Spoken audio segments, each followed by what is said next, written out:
충격적인 자료를 보여드리겠습니다. 윤석열 총장을 1위로 끌어올리기 위한 여론조사 설계였다라고 제가 옳은 소리하는 김성애입니다.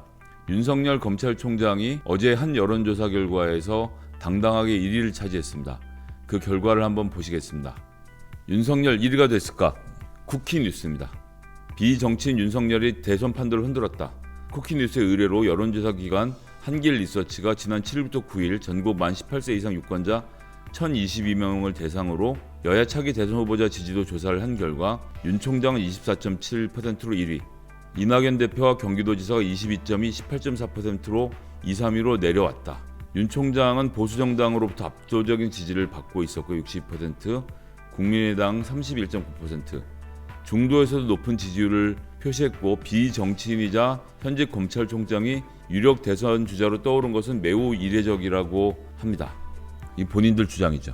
적폐청산에 대한 열망이 반영됐다는 등 여러 가지 분석이 이어졌습니다. 이와 관련돼서 중앙일보는 일면탑을 내주면서 윤석열 현상 왜라는 제목으로 윤석열 총장 띄우기에 여념이 없습니다. 과연 이것이 국민의힘에 도움이 될까는 조금 이따 살펴보도록 하고요. 제가 여기서 충격적인 자료를 보여드리겠습니다. 바로 한길리서치가 어제 여론조사를 발표하면 24시간 후에 중앙선거 여론조사 심의위원회에 관련된 내용을 질문지를 공개하게 되어 있습니다. 제가 오늘 새벽에 그 질문지를 전격 입수했습니다. 이 내용을 한번 보시죠. 귀하께서 지지하시는 당은 물어보고 귀하께서 지지하시는 범여권의 차기 대선 주자로 다음 인물 중 누구를 지지하십니까? 김두관, 김부겸, 심상정, 이낙연, 이재명, 정세균 기타 인물 없다. 잘 모른 무응답으로 범여권의 대권 주자를 물어봤고요. 그 다음에 귀하께서 범야권의 차기 대선 주자로 다음 인물 중 누구를 지지하십니까? 로테이션으로 안철수, 오세훈, 유승민, 윤석열, 원희룡, 홍준표, 황교안 기타 인물 없다. 잘 모른 무응답을 물어봤습니다. 그런데 여기서 놀라운 것이 있습니다. 이것을 합쳐서 다시 물어보는 겁니다. 그럼 여야의 다음 전체 인물 중에서는 귀하가 지지하는 인물은 누구십니까? 하면서 임의로 잘라낸 다음 심상정, 안철수, 윤석열, 이낙연, 이재명, 홍준표 기타 인물 없다. 잘 모름으로 따로 별도의 조항을 만들었습니다. 여론조사에선 극히 이례적인 일이죠. 제가 이렇게 말씀을 드린 이유는 바로 여기에 있습니다.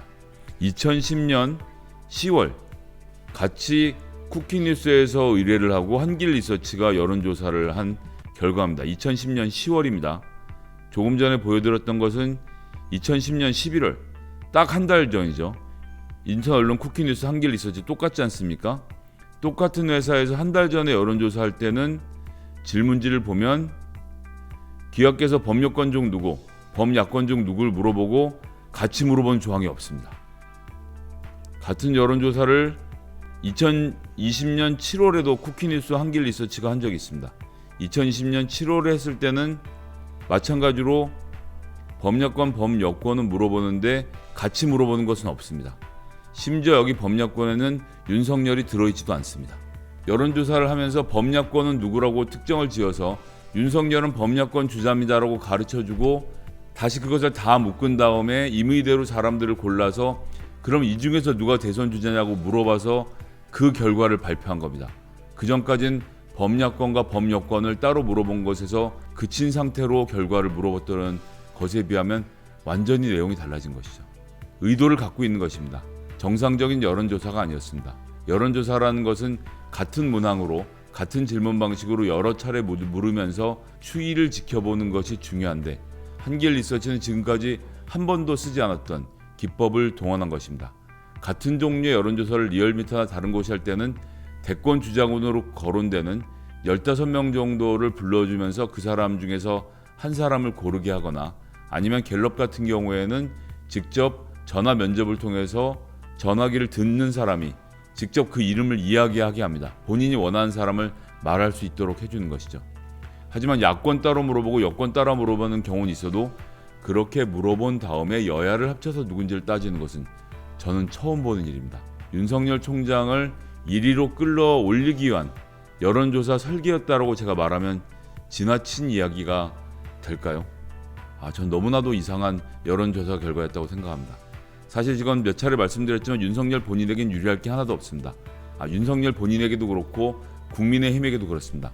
국민의힘은 전체 갖고 있는 여론조사 지지율이 35% 정도를 보시면 될 겁니다. 맥시멈을 따졌을 때 말이죠. 중도층까지 포함해서 반박근혜, 친박근혜를 다 포함해서 35%인데 지금까지 윤석열에게 등을 돌리고 있던 친박근혜, 즉 윤석열이 박근혜 대통령을 수사했다는 이유 때문에 윤석열에게 등을 돌리고 있던 국민의힘 지지자들이 윤석열에게 마음을 열어준 것이 드러난 것이 어제 한길 리서치의 여론조사이기도 합니다.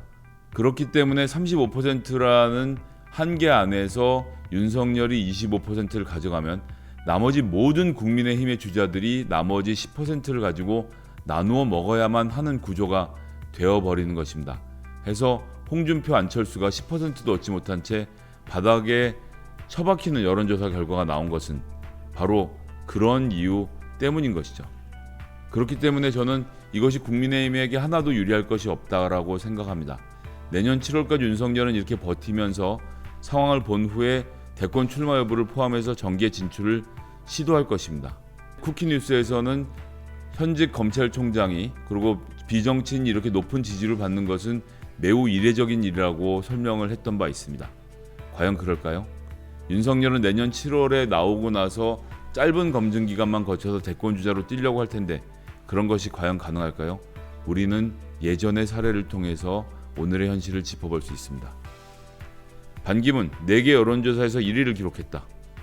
국민일보 4월 조사에서 26, 내일신문 반기문 19, 문재인 14, 데일리한국 반기문 25, 문재인 16, 김현정 뉴스쇼 반기문 38, 문재인 34. 이렇게 돼서 매우 높다라는 반기문에 대한 여론조사 결과가 2016년 5월에 나온 바 있습니다. 그런데 이건 어떻게 됐죠? 이후에 2016년 6월의 여론조사 결과는 반기문이 26%로 문재인을 16%, 10%포인트 이상 이기고 있어서 반기문 대망론이 나오던 시절이었습니다. 2017년 2월로 넘어가면 문재인 32, 반기문은 8%로 줄어들었습니다. 2017년 1월 4일에서 5일 사이 18%이던 것이 반동강이 난 것입니다. 이 과정들 기억나실 겁니다. 성묘하러 가서 못하고 지하철 타러 갔다가 지하철 못타고 난리를 치면서 엄청나게 지지율이 폭락을 했죠. 대중검증을 과정을 거치면서 언론이 미친듯이 물고 뜯어서 한 달 만에 지지율이 폭락했던 사례를 우리는 알고 있습니다. 하기 때문에 반기문 역시도 비정치인이었고 뭔가 새로운 미래를 만들어갈 사람인 것처럼 포장해서 언론에서 잔뜩 띄었습니다. 문재인 후보가 마뜩치 않았던 보수 언론으로서는 반기문이 새로운 대안이었던 거죠. 하지만 그건 대안으로 존재할 때나 그런 이야기인 겁니다. 1월 5일이었나요? 귀국하고 나서 현실 정치에 발을 딛자마자 언론은 미친 듯이 반기문 총장을 물어뜯었고 한 달 만에 지지율은 30%를 유지하던 것이 10%로 주저앉았고 결국은 대선 출마를 포기하게 되죠. 윤석열 총장의 미래도 다르지 않을 거라고 생각합니다. 내년 7월에 만약 그때 물러나게 된다면 그때부터 검증 과정을 거치면서 언론은 미친 듯이 윤석열 총장을 물어뜯을 것입니다. 지금은 검찰총장이기 때문에 사이가 좋은 것이지 윤석열이라는 인간에게 매력을 느껴서 언론들이 봐주고 있는 것은 아니거든요.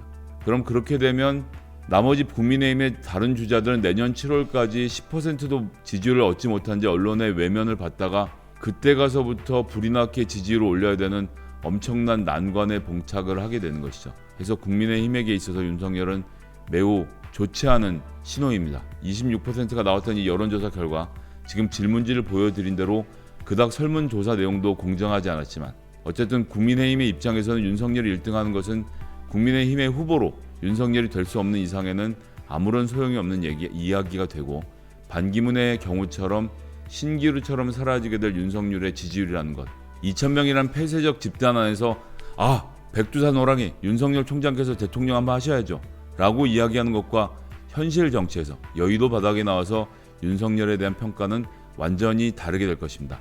이제 지켜보시면 누구의 이야기가 맞는지 금방 아실 수 있게 될 것입니다. 이상 마지막 뉴스를 마치도록 하겠습니다.